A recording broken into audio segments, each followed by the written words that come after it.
जय श्री माताजी।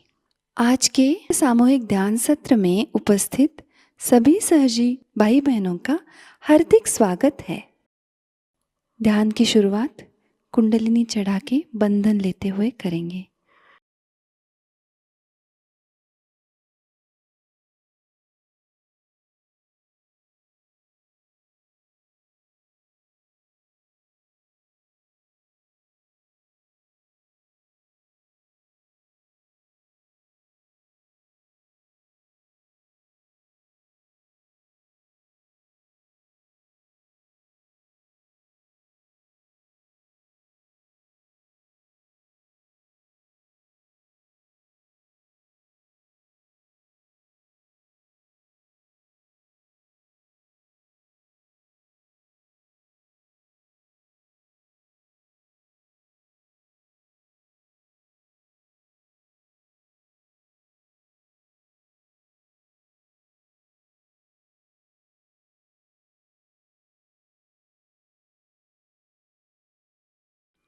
तीन महामंत्र और श्री गणेश मंत्र।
श्री माताजी, हमारा आत्म साक्षात्कार दृढ़ कीजिएगा।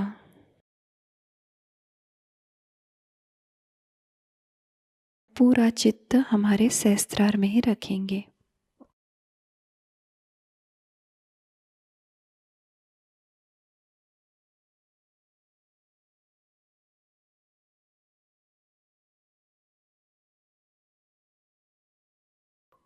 इसी ध्यान की स्थिति को बरकरार रखते हुए हम अभी श्री माताजी की अमृतवाणी ग्रहण करेंगे।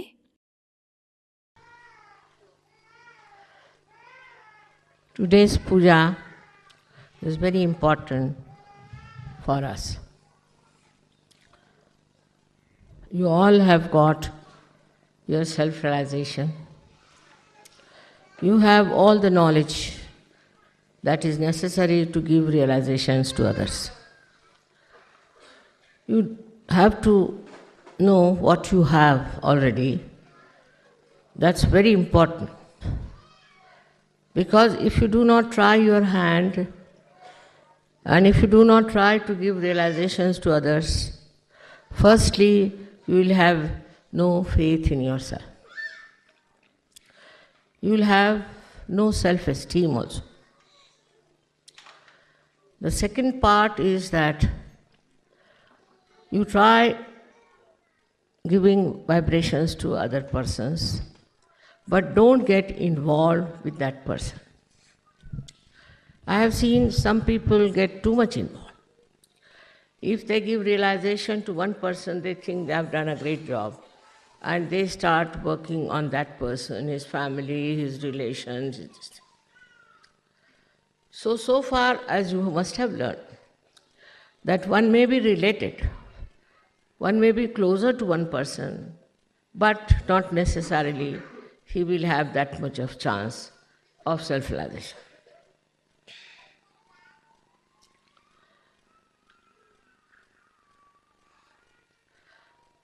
Only way to grow is to be collective. There's no other way out. If people think that by staying away from ashrams, alone living somewhere, they will achieve much, that's not the way Sahajayoga is meant. Formerly, people used to go to Himalayas, and most of them were separated, and only 1 or 2 persons were chosen for spiritual growth. Here it is not question of spiritual growth. It's a question of your collectivity growing in you. That is how you become a person who is collective, who enjoys collective, who works on collective and lives with collective. Such a person develops new kind of powers. And these powers are such that they are very subtle, but they penetrate into any molecule, atom, or human beings anywhere. And their penetration is only possible if you have a temperament which is collective. Without being fully collective, you cannot achieve that height which is very necessary today for Sahajayoga. As you know, there are problems and problems all over, as if we feel that the world is going to sink. Especially when I went to America, I felt that, my goodness, this is a hell that they have created here. It's just a hell, because they have no dharma. They don't believe in any dharma. Completely they worship adharma. And this kind of climate is flowing all over.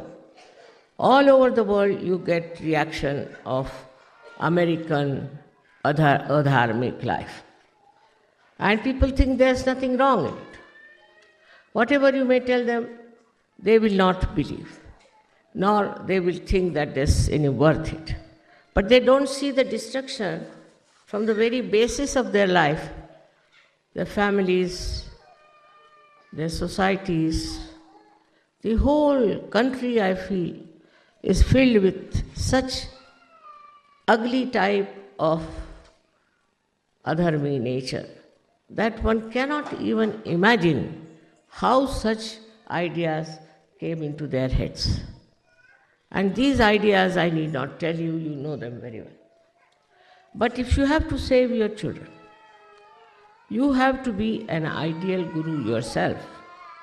If you just talk of Sahajayoga, and if you try to assume that you are a Sahajogi, also you try to propagate Sahajayoga without all these powers being awakened in you, it would be a failure. So how to develop these powers within us, we should see.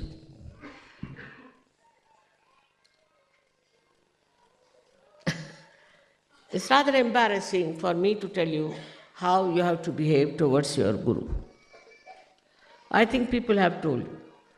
But naturally, spontaneously, as soon as you get your realization and grow in it, naturally you develop a very humble attitude. Also, an attitude through which you achieve lots of qualities of your guru. Now, supposing the guru is at particular height, and if you try to go onto the same height, nothing will move towards you.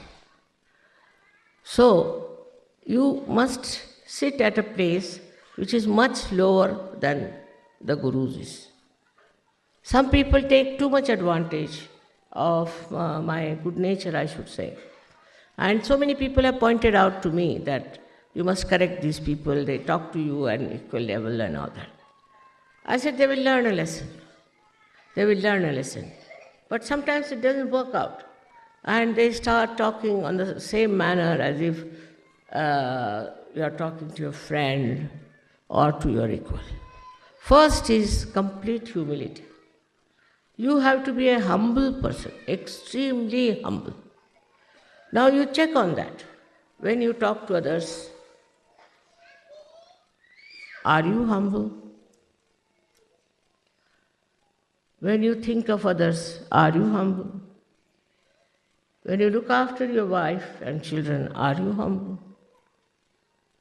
That's a very important thing for every person who thinks he is a guru.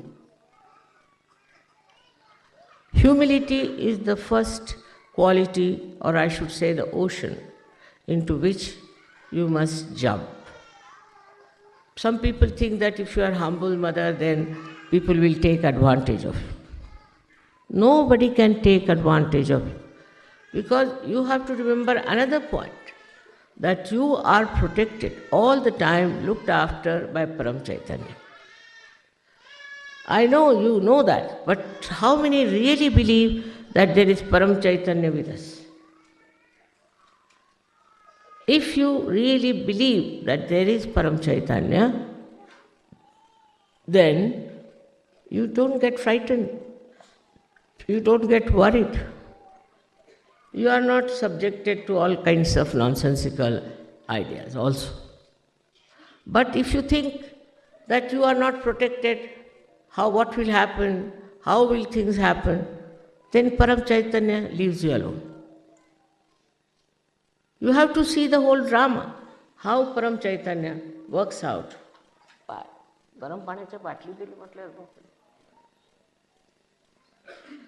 How it works out, how you are behaving. Supposing you are not in a proper shape, and you try to show off too much. Then what happens? Then you get the reward for it. Not that I do anything, but it's the Param Chaitanya, which will teach you a lesson that you will remember, that you should have been little different from what you have been. After all, we have to know why have we come to Sahajayoga. Begin at the root of it. We have come to Sahajayoga because we wanted to know the absolute truth. And this absolute truth has been now known to you through your vibrations. You know it through your vibrations, what is the absolute truth. And you should work everything on that line, that absolute truth, whatever you feel on your vibrations, you have to follow. But unfortunately, I've seen many people think that their vibrations are all right, they are all right, and whatever they are receiving on their vibrations is first class. Now, how to correct that point is very difficult. It comes from ego. When you have ego, you can never find anything wrong with you. And even if the vibrations are telling you something, it might be somebody else who is telling you something. Because you are not there, your ego is there. And your ego is just spoiling you and teaching you things which normally you would see clearly that I am doing something wrong. I should not have done it. In this process of correction and improvement, when you indulge, you should see, are you getting subtler or grosser? That is the best way to judge. Now I have seen people who go on judging on small things like vibrations, whether this vibration are all right or not in this tree, or on these flowers, or on this land. All kinds of material things they want to see the vibrations. But for what are you seeing the vibration? You are seeing vibration because some sort of a material gain.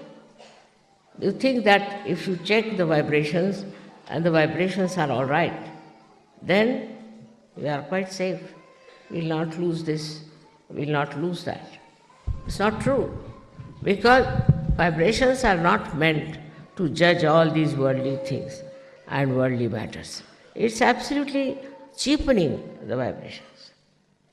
You should not cheapen them. Because vibrations can suggest things which may be detrimental to your growth very much.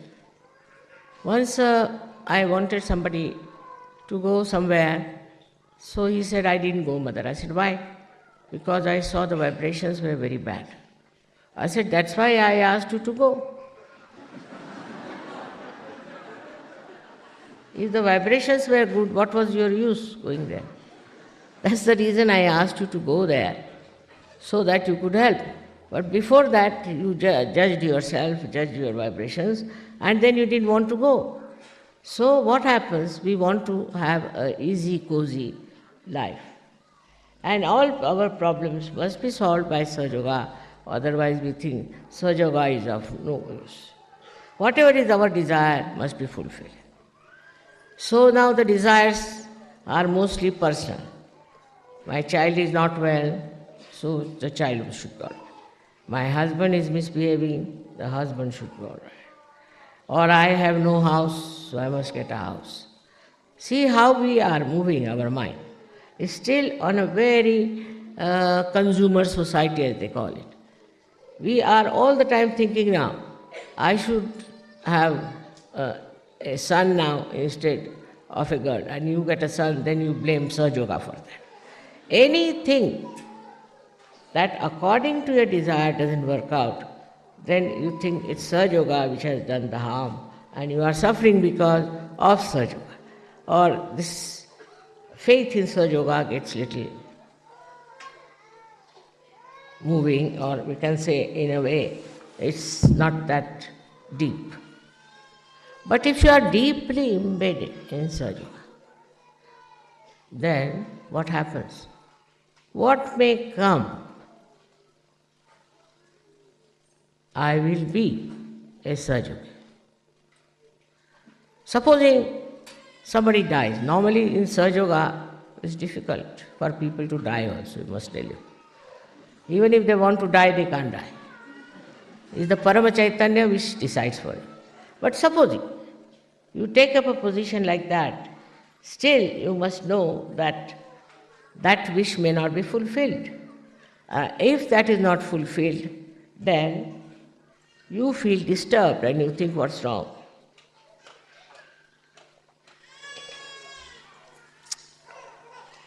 But your wish is not the wish of God Almighty.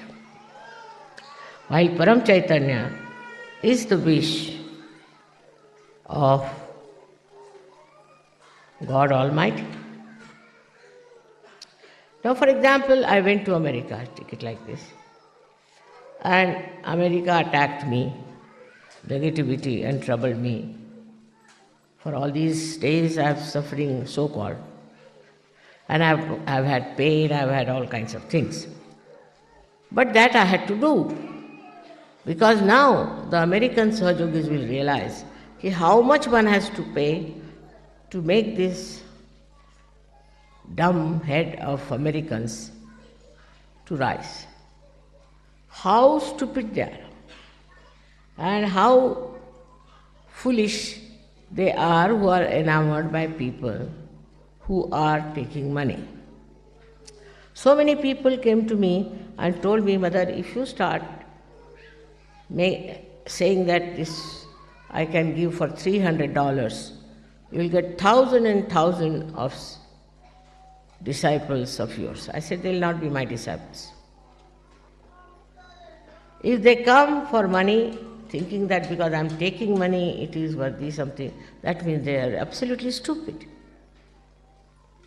Sahajayoga, you cannot get it by money. This is the first principle they don't understand.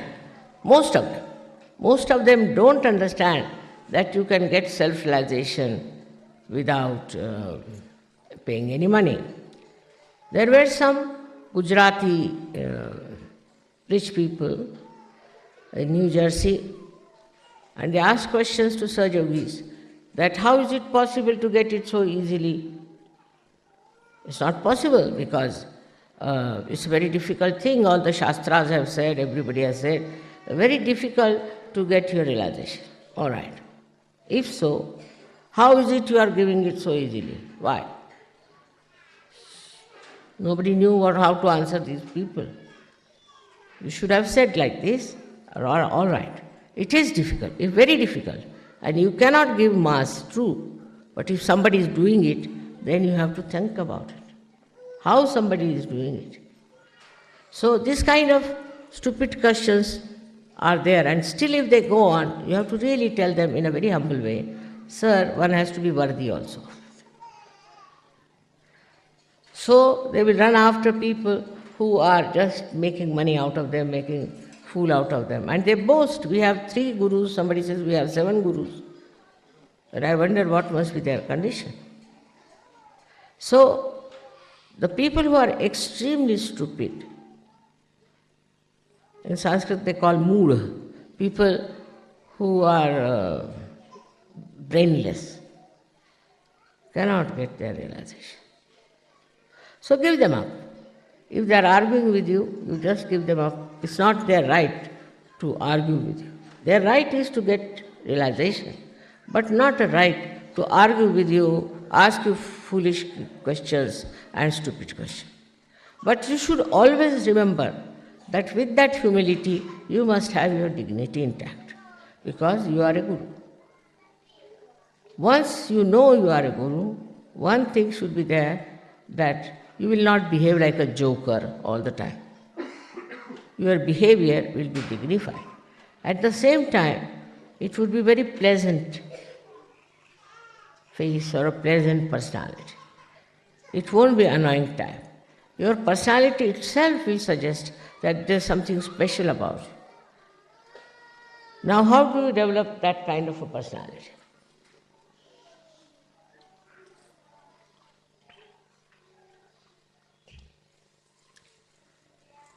The biggest problem in the West is ego. And the biggest problem in the East is superego. Now this ego business, I don't know from where it has come. In all walk of life, they show how egoistical they are. For example, I went to America and I was surprised that there is a racial problem, and the blacks are treated in a different manner, and the whites in a different manner. I mean, color is given by God, and somebody has to be black and white. If everybody looked the same, it will look like a regiment. There should be some variety, there should be some change in the face, and also in the expression.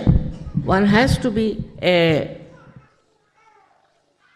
person carrying better or different expressions. Otherwise, you will be bored with such a world where there is everybody looks the same, just the same. But so much of racialism there that I was surprised that how it has worked into human mind. So, as a guru, you must develop a complete detest for racialism. Complete detest. That's very easy to understand. That anybody who has fair complexion could be a cruelest man, cruelest woman, and could be a cruelest mother also. And the one who is black could be very kind, generous. It doesn't go with the color. Temperament doesn't go with the color. But because the blacks have been ill-treated so much that they react, and they react naturally, sometimes in such a manner that it is very crude and very cruel. But this kind of attention, this kind of you can say a wrong type of attitude towards human beings, even towards animals, they won't bear it. So towards human beings to have such an attitude itself shows that you are not worthy of Sahajayoga at all. So any one of you who has such a feeling that somebody is black and somebody is white cannot be a guru in Sahajayoga. Then in India we have caste system, equally bad and horrible. It has no sense in it, no basis whatsoever. But in India we have people who believe that some castes are higher and some castes are lower. Every caste people can do all the worst possible things. There is no demarcation for them, and every low caste can be very, very good. We have had many great poets and Sufis in the lowest caste in India. These castes are man-made. You know, man-made cloth doesn't suit us. And all these man-made ideas are not going to suit us, and it will lead us to a great I wouldn't know discretion, but I would say to a complete destruction. Because hatred begets hatred, and it goes on increasing and increasing. If you cannot get rid of your hatred, then I would say you are not a Sahajayoga. These are all conditionings. You are born in a white family, so you are white. You are born in a Christian family, that's why you are Christian. You are born in a Jew family, that's why you are Jew. All this is just because you are born in that. But does that mean that you are higher or lower? All the problems of the world today, if you see, are because of human attachment to nonsensical ideas of superiority. Only through collective living will change. For example, I would say, in an ashram we should have all colored people living together with the equal rights, with the equal understanding and love and affection. If that is not there, no use calling it an ashram.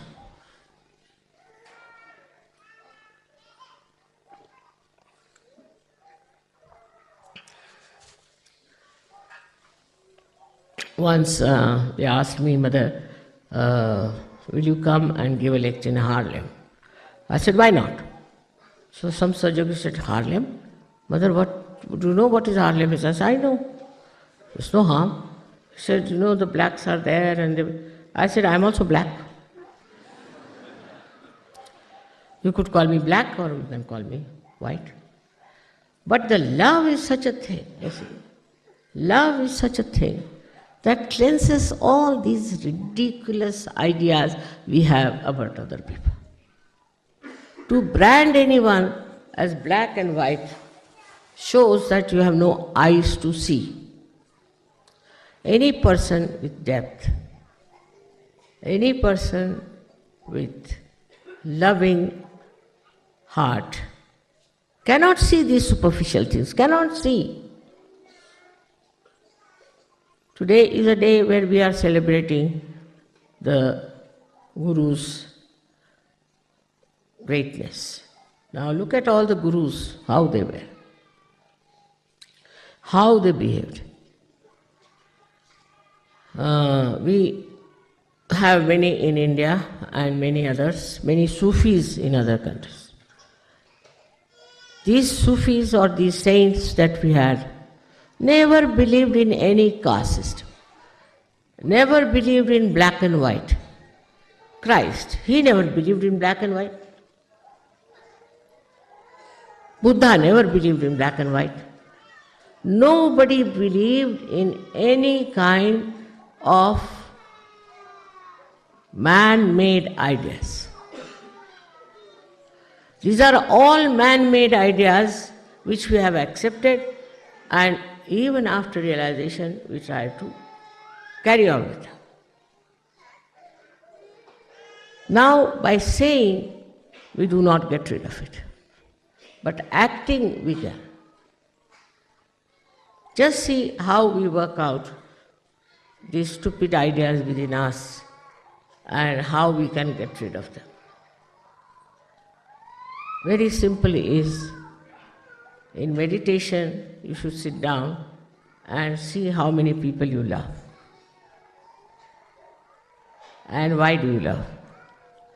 Not out of pity, but just with love, how much you care for others. I have seen some very, very beautiful examples of that. But still I must say that there are certain fixed ideas which are to be dislodged completely. Very important for every person who is a guru in Sahajayoga.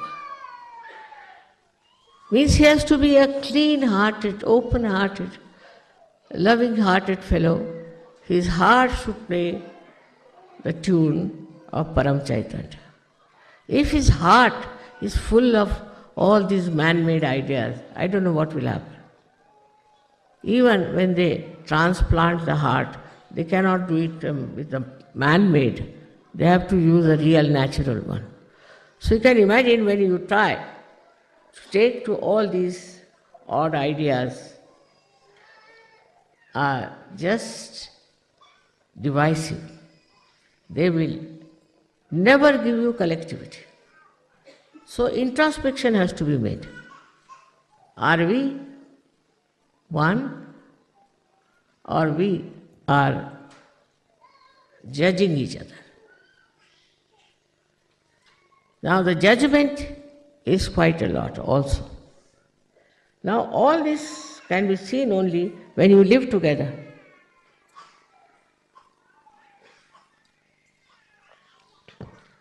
Otherwise, how will you know? When you start living together, you start discovering what is missing in you, what is not there, what has to be there. It is so peaceful to have a heart which is full of love, because every movement of that heart is so much joy-giving, so much joy-giving. There's a story of Sri Rama that he ate the bears, a kind of fruit, which were first tested by an old lady with such love. It shows what? Shows that a person like Sri Ram was the king of the highest heritage. And this old lady, who was just of the lowest caste, gives him these fruits with such love. And when he eats that, he starts praising it. So his wife says, "Give me some." It's all right. But the brother is still halfway, I think, in Sahajayoga. So he doesn't like. He gets angry. Then she eats and she says, "Brother-in-law, it's wonderful fruit, I must say." He says, "All right, give me some." He says, "Why should I give you now? Well, first you were very much angry, so why should I give you these fruits to eat?" The story shows that the level of your personality as Guru is judged by your clean heart, by your loving heart, by your highest remarkable personality. In the personality, it is not something that is to be built in artificially. It is not artificial. It is natural, absolutely natural. Whatever you do has to be natural. So this artificiality of certain ways of talking or certain ways of living together creates problem. For example, we had an ashram in America, in New York, and there was a lady who was very strict. Everything should be tip-top, it should be here, the spoons must be there, and the forks should be here, and all sorts of things. And she hurt many people. Not important. These cultural, I can call it the taboos, are not important in Sahajayoga, because now you have become a guru. Guru can stay anywhere, live anywhere, eat anything, anytime. That should be the case. But also I have seen in Sahajayoga, there are many who are very anxious to eat food as soon as it is served.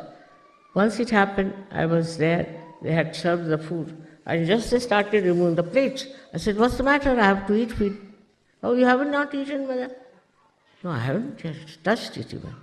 So you see, sort of, first is the very lowest type of, we should say, desire, is the hunger. Now, a guru doesn't bother. Whatever you give, all right. Whatever you want not to give, all right. Even if you don't give, is all right. But one has to develop that by killing your ego. People feel very hurt if you serve them little later than another person. There's all kinds of funny things I've seen in Sahajayoga. On the contrary, it is the lowest type of, I should say, a desire. We should not be very much catered to if you want to be a real guru. Of course, many problems are solved. As I have seen so far, that they do not take to drugs and they do not take to drinking and all such things. This is such a blessing, because if I had to start from that level, I don't know how deep I would have gone, from where I would have pulled you out. But that is, of course, a very big thing. That is quite a nice thing. But still, to make a beautiful life out of you, which will attract the attention of everyone, how you talk, how you behave, how you love. So again, one has to say that Guru Pada comes only through the love that you have. Like they'll have, say, 10 people, for anything, for a drama, suppose, and they have it only from a particular country or from a particular group, then there's no fun. There's no fun. For example, they'll have a music group. So from the particular one caste could be, or could be one religion, could be one, you can say one school or anything. So that shows that you are still not there as a guru. You should like every kind of culture, every kind of beauty. And that has to be brought in our daily life. We should not look down upon anyone for their color, for their race, for their status, class consciousness. All this has been shown in the lives of all these guru saints who lived. Tukarama says, "Oh God, thank God, you have made me a scheduled caste." He was not, but he just says so. All of us, all the time, should not be conscious of what has been our birth, what has been our personality, or what has been our big name. One should not be able to make out it who is the saint and who is not. Even people are proud that they are saints. I was surprised in America also very much that the Russians who have gone there are a very different quality people. They wouldn't raise their eyes to me, wouldn't raise their eyes. And very deep, very, very deep. Vibrations were very deep. The reason is, I think, they have been oppressed during communism, perhaps maybe, and now they have come to America, where they have seen so-called freedom and what nonsense it is doing. So, knowing these two extremes, I think they have gone very deep into their own being. And they have such strength and such unity among themselves. I was surprised that I had never met them before. They didn't come from Russia. They came, only they were there. So what is it that has kept them like that is that they had no religion in their heads. They had no religion. To them every religion is the same, and they had no religion to follow. So a guru cannot belong to any religion, because these religions are also man-made. They have created such a problem all over, and they are all fighting among themselves. How can they be divine? So you should not get involved into some sort of a religious bias. I've seen it. That a Sahajayogi, say if he's a Christian, then the bias will be shown that he is a Christian, you can make it out. If he's a Jew, you can make it out. So what's the use of coming to Sahajayoga?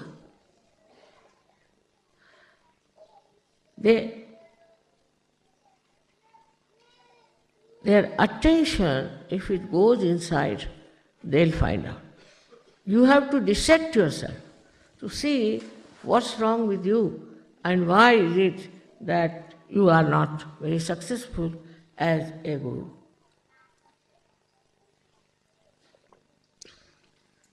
The success of the guru is he doesn't bother about time. Every time is the holy time.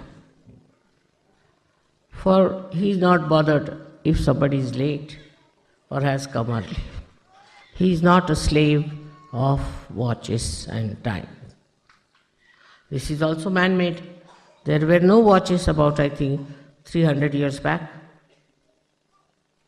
And nobody was so particular about the timing. So first thing, he is beyond time. Kalatit as well. Then he is also Gunatit. Gunatit means he doesn't belong to the left side or to the right side or to the center. He is beyond these three. beyond these gunas, where he stands and sees everything in the divine light. Everything. If something good happens to him, he said the divine light has done. If something bad happens to him, he said the divine light wanted this way. Everything he leaves for the divine light. He is beyond the gunas. Like supposing there is a person who is on the right side, egoistical. Then he'll start saying, how is it? I wanted this didn't work out, and how. He'll challenge. Another will start crying, the left-sided one, that I'm very sorry, this has happened to me, it should not have happened. Or in the center also, he might think that, how far are my vibrations, how could I not know, and all that. But a person who is a real guru, he looks at it as a drama, as just a witness of the drama. It happened, it was to happen, so it has happened. Now what do we get out of it? Is we get something, the lesson, that this was not right, or this was wrong. That's all. For that moment, not to go on churning in your head. That's all one gets, and is not bothered about anything else. So he goes beyond his gunas. Beyond gunas, he lives. He eats anywhere, sleeps anywhere. He is not bothered where he lives. He is not bothered whether he goes by car or he goes by bullock cart. He doesn't feel he is being not honored if they give him a garland of few flowers. It's not there. He is not bothered because nothing can enhance his personality. Nothing. You give them something simple, it's all right. Or even if you don't give, it's all right. It's not he judges himself through your eyes, but he judges himself through his own eyes. And he sees for himself the joy of enjoying himself. What is there to be so particular about anything? What is so great to be hankering after anything? It just works out in its own time. And if it doesn't, it doesn't. What does it matter? Just think of it. Also, in Sahajayoga, a guru has to be a binding force. There are two types of people I've seen, which go on breaking relations. It's very easy for them. They go on complaining. But there are others who have a power to bind people together in such a manner, in such a sweet manner, that the people are brought closer together. Not that they have to forgive, it automatically works out. Just works out like that. And people go on joining such a man. I was surprised that in America there was very, very few Sahajogis. We spent, they said, $50,000 and got 50 Sahajogis. 1,000 for one Sahajogi in America. So, very bad shape. But still, you see, we have to hope for them because there are lots of seekers and lost in the wilderness of seeking.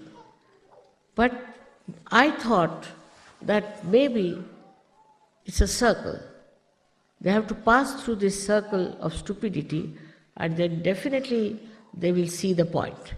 And it has happened. We had about 4,000 people for my lecture, which never has happened there in that country. Nobody has got such a lot of audience, they said. But still, not many came. but they got their realization. So I think gradually, even in America, it may start going. And the Sahajogis must not only worry about their houses and where they live and all that, but go all out to them. I would say some of the Sahajogis who could afford to go should go to America and work out this outside work. Maybe if there are outsiders who come and talk about Sahajayoga, they might be impressed. There are so many false gurus that you can't count them. And they have accepted them. It's very surprising. Though they have suffered, they have lost in money, everything, still they have accepted, after all, he's our guru. So there's basically something wrong with their brains, that they don't understand what is to be expected. I have written one book, perhaps it may reach them, but in any case, you all can write your experiences and things and can publish it. Maybe it might help them to open their eyes. While writing anything, you have to remember that it should show your quality of Sahajayoga, how you are. In that, one should not feel that you are putting them down or trying to say some things which will hurt them, but say it in such a manner that it corrects them and helps them. For a guru, it is important that he should not have any false ideas about himself. He might be from a poor family, might be from the rich family. Whatever it is, he should not be conscious of that. Because once you become that, see, look at Kabira, he was just a weaver. Look at Raidas, he was just a, what do you call that, shoemaker. See, in India, these are very low caste supposed to be. He has written beautiful poetry. Then Namadeva, he was a tailor. Just think of that. All these people have written the same thing with such great beauty of poetry. How have they achieved? Because now they have entered into that great realm of spirituality. You people also write some very good poetry, I know. But some of the people who have written good poetry turned out to be very obstinate, very egoistical people. This is something I couldn't understand. You are writing here beautiful poetry and here you are full of ego. So from where this poetry is coming, God knows. So first of all is yourself, your personality has to be something that people should say, this is the real guru we have met. For that,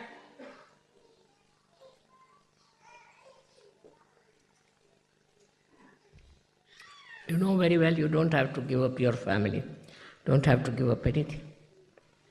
But ego, if it is still there,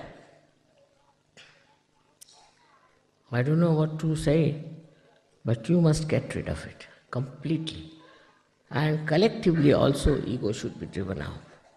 Collectively. It's a thing that people are egoistical secretly within themselves, but sometimes it shows. It's a very subtle, nonsensical disease that people have, and they just indulge into it. On this day of Guru Puja, I have to say now that one has to work very hard. Very hard. The most important thing is how much you have dedicated your life, your time to Sahajayoga. Then only you will achieve that state of Guru. Look at me, I am a housewife and I have my family's responsibilities, problems. But despite that, I am all the time thinking about Sahajogis, Sahajayoga, and all that is this emancipation of human beings in the whole world. Not only here or there, in the whole world. So, that should be your widened vision, not for only your school, college, or university, or this or that, but a very wider vision one should have. And that you have to develop through your working into every time of circumstances, every type of problems you have. Once you develop that kind of a personality, then you'll be amazed how you can help so many people.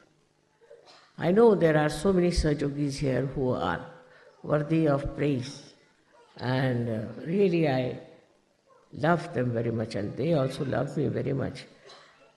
But one should always see that as you are now going to be the gurus, you have to be careful not to think that you are a guru. You should never think you are a guru already. Once you start thinking again, Mr. Ego, the guru, comes up. So once you decide that I am nothing, I am just a little ripple in the heart of my mother. If such a humble feeling you get, then all your problems can be solved and things will work out. Because your attention and your behavior is going to impress other people. Nothing else. Whatever you may try, it is you who is going to get Sahajayoga further. There is so much to be said about how to become a good guru and all that, but I think I'll keep it for next Guru Puja. Thank you very much. अब हम निःशब्द ध्यान में रहते हैं।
दोनों हाथ जोड़ के श्री माताजी के प्रति आभार व्यक्त करते हैं और प्रार्थनाएं अर्पित करते हैं। परम पूज्य श्री माताजी, आज का सामूहिक ध्यान हम आपके श्री चरणों में समर्पित करते हैं। आज के ध्यान में आपने हमें निरानंद प्रदान कर हमें चैतन्य से आशीर्वादित किया, इसलिए हम आपके हृदय से ऋणी हैं। संपूर्ण विश्व में विश्व निर्मल धर्म प्रस्थापित करने हेतु कृपा कर हमें सहयोग प्रचार प्रसार का शुद्ध एवं प्रभावी माध्यम बनाइएगा माँ। हमारी सभी प्रार्थनाओं का स्वीकार कर हमें आशीर्वादित करने की कृपा करना माँ। जय श्री माता जी। सामूहिक बंधन लेते हैं।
आज का ध्यान केंद्र संपन्न होता है।